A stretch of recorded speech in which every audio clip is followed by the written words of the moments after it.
रे चलुछि बस्ता डाक्तरखाना रोगी को किए करुछि हंतसंत डाक्तर अभाव चिकित्सा पाई पारु नाहंती रोगी सामान्य आहत रोगी को करा जाउछि अन्यत्र स्थानांतर।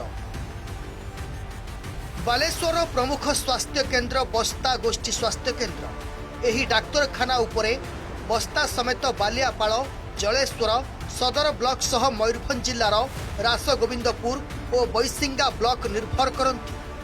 मात्र एही डाक्तरखाना रे आवश्यक संख्यक डाक्तर नथिबारु चिकित्सा पाई पारु नाहंती रोगी सामान्य आहत रोगी को अन्यत्र स्थानांतर करने को पड़ुछि। फल अधिक खर्चांत हेउछंती रोगीक संपर्कीय। तेणु एठारे आवश्यक संख्यक डाक्तर एवं टेक्नीशियन को नियुक्ति देबा पई दाबी करि आसुछंती अंचलवासी। बड़ बड़ कोठा को बड़ बड़ डाक्तर तो अभाव प्राथमिक चिकित्सा भी पाई पारु ना रोगी मैंने जोटा कि प्राइमरी चिकित्सा करा जाए सेतिकी भी एठी भी हेई पारु नाही।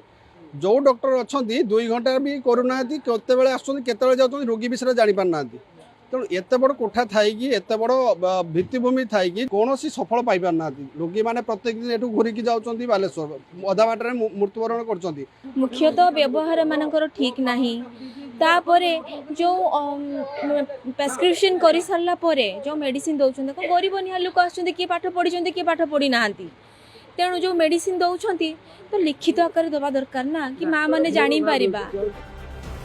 बस्ता डाक्तरखाना उपरे 4 लाख रु अधिक लोक निर्भर करुथिबारु लोकंक आवश्यकता को दृष्टि रखी 2021 मसीह यार नवकलेबर करथिले पूर्व सरकार।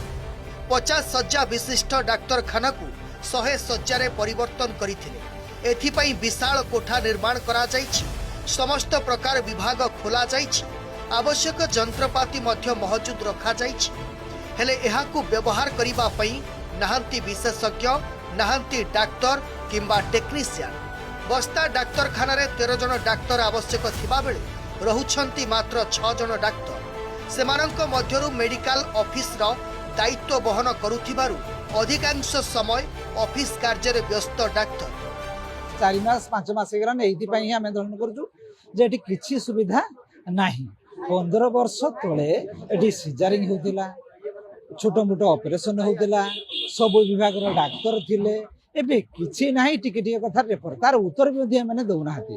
पुणी बहुत बड़े दुर्नीति मध्ये होईछि। आमे सेहिति पई आज आमरण अनशन बसचु जे यार समाधान हो। आमे बहुत दिन दाबी धरि आसचु एठी बहुत डाक्तर मानकर आवश्यकता अछि किंतु हेई पारु नाही।